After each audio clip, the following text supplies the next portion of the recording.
दोस्तों, प्रतियोगी परीक्षाओं के लिए व्याख्यान 4 में आज हम बात करेंगे आदिकाल के नामकरण की।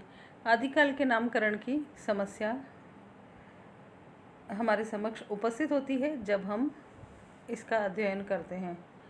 जैसे कि आप सबको विदित ही है कि आदिकाल के नामकरण के बारे में विभिन्न विद्वानों के भिन्न भिन्न मत है।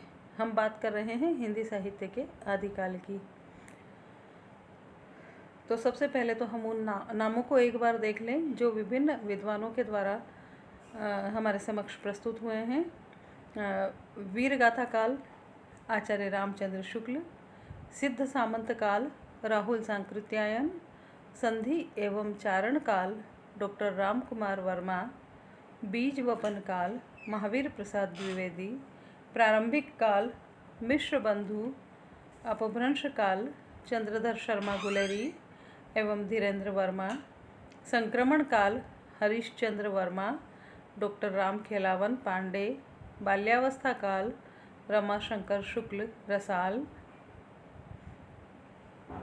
वीर काल विश्वनाथ प्रसाद मिश्र, चारण काल ग्रियर्सन, आदिकाल डॉक्टर हजारी प्रसाद द्विवेदी, आधार काल मोहन अवस्थी, प्रारंभिक काल डॉक्टर गणपति चंद्र गुप्त, उद्भव काल वासुदेव सिंह, वीर काल श्याम सुंदर दास, संक्रांति काल राम प्रसाद मिश्र, प्राचीन काल शंभुनाथ सिंह, वीर प्रशस्ति युग विजयेंद्र स्नातक। तो आपको यह सुनकर आश्चर्य हुआ होगा कि इतने सारे नाम एक काल के लिए विभिन्न विद्वानों ने रखे।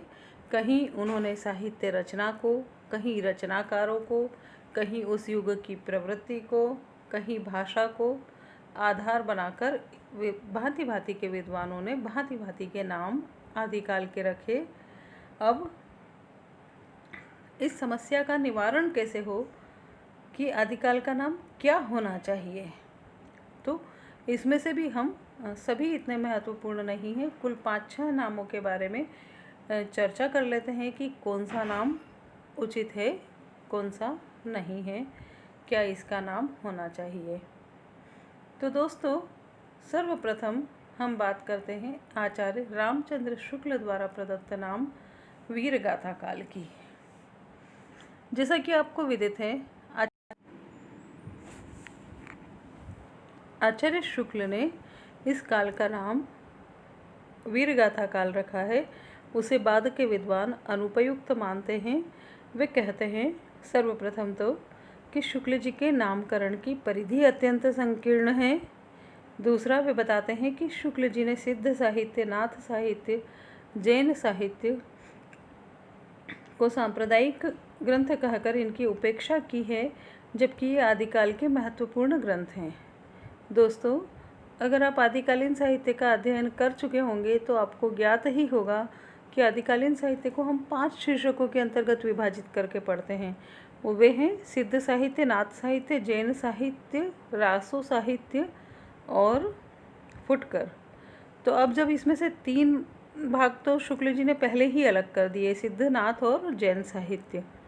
फिर बचे 2 भाग, उसमें से उस 12 ग्रंथों के आधार पर, जिन 12 ग्रंथों के आधार पर शुक्ल जी ने आदिकाल का नाम वीरगाथा काल रखा है, उसमें से भी कुछ ग्रंथों की प्रामाणिकता संदिग्ध मानी जाती है, कुछ सामान्य ग्रंथ हैं, सूचना मात्र हैं, और विद्यापति पदावली और विसल देव रासो जैसे ग्रंथ तो श्रृंगारिक ग्रंथ हैं।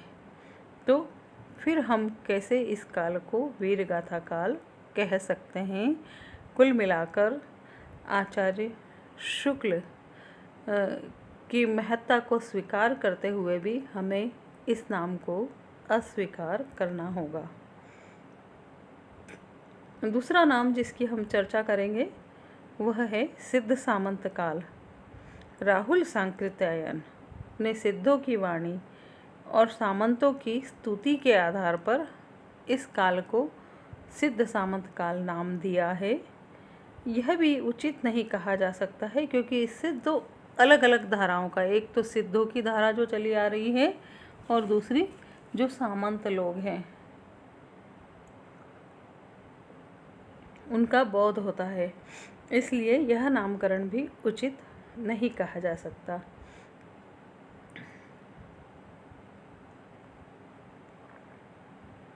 तो सिद्ध सामंत काल के बारे में हमने देखा कि इसमें दो तरह की प्रवृत्तियां दृष्टिगोचर होती हैं। अगला हम देखेंगे डॉक्टर राम कुमार वर्मा द्वारा इस काल को दिया गया नाम संधि काल और चारण काल। इसमें भी फिर वही बिंदु है कि इसमें भी दो धाराओं का बोध होता है, इसलिए यह नामकरण भी युक्ति संगत प्रतीत नहीं होता। हिंदी के ही सुप्रसिद्ध विद्वान महावीर प्रसाद डॉक्टर धीरेन्द्र वर्मा इसे अपभ्रंश काल नाम से संबोधित करते हैं। यह नाम भाषा के आधार पर दिया हुआ है, लेकिन यह नाम उस युग की समूची रचनाओं का प्रतिनिधित्व नहीं करता है, इसलिए यह नाम भी अधिक उचित प्रतीत नहीं होता है। आचार्य हजारी प्रसाद द्विवेदी ने इस काल को आदिकाल कहकर संबोधित किया है। उनके द्वारा दिया गया यह नाम आदिकाल ही अब तक सर्वमान्य है। इस नामकरण में समस्त साहित्यिक धाराएं, जैसे कि हमने अभी अभी बात करी थी कि सिद्ध साहित्य, जैन साहित्य, नाथ साहित्य, रासो साहित्य और अन्य, वे सभी प्रवृत्तियां, सभी विशेषताएं या सभी धाराएं इसमें समाविष्ट हो जाती है। तो भांति भांति के विभिन्न कारणों से यह नाम, यह प्रारंभिक होने का भी संकेत देता है, लेकिन प्रारंभिक होते हुए भी वह काल परिपुष्ट था, तो उसका संकेत भी इसमें समाहित है, निहित है। यह उस युग में जैसे कि बीज वपन काल है, तो शुरुआत हुई थी, लेकिन शुरुआत तो हुई थी, लेकिन अपने आप में पुष्ट साहित्य इस युग में रचा गया था। तो बीज वपन काल की बजाय भी इसे आदिकाल कहना ही उचित होगा। इस नाम में भाषा की दृष्टि से भी कोई विवाद नहीं ठहरता है। उस समय हमारी हिंदी के पूर्व अपभ्रंश भाषा चली आ रही थी और उससे धीरे धीरे हिंदी का जन्म हो रहा था। तो उस दृष्टि से भी इसमें कोई विवाद नहीं है, क्योंकि यह समय के आधार पर और परिपुष्टता के आधार पर किया गया काल विभाजन है। और बाद के विद्वानों के मतों को भी अगर हम देखते हैं तो ज्ञात होता है कि इसमें आदिकाल नाम को ही वे सर्वाधिक उपयुक्त मानते हैं और यही नाम अब तक का सर्वमान्य नाम है। अतः कुल मिलाकर अगर इस युग का सर्वमान्य नाम हमें किसी एक नाम को कहना है तो हमें आदिकाल को ही सहमति प्रदान करनी होगी। यह समस्त बातों का प्रतिनिधित्व कर लेता है।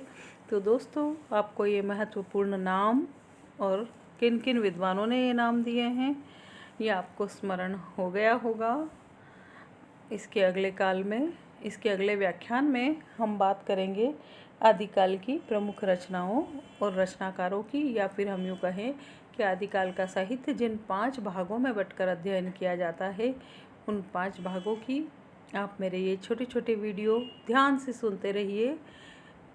निसंदेह इनसे आपको विविध प्रतियोगी परीक्षाओं में लाभ प्राप्त होगा और आपकी तैयारी हो जाएगी। कहीं भी थोड़ा सा समय आपके पास है, जल्दी से एक क्लिप, एक वीडियो जल्दी से निकाल कर सुन लिया। इसके लिए यह आप अपने मोबाइल में आपके साथ रहेगा हमेशा, तो आप कहीं भी, कभी भी, जब भी अवसर मिले इसे सुन सकते हैं। मिलते हैं अगले वीडियो में। तब तक के लिए यही कहना चाहती हूँ कि मेरे वीडियोस की सूचना आपको मिलती रहे, इसलिए आप उन्हें लाइक कीजिए, सब्सक्राइब कीजिए। धन्यवाद, थैंक यू, शुक्रिया।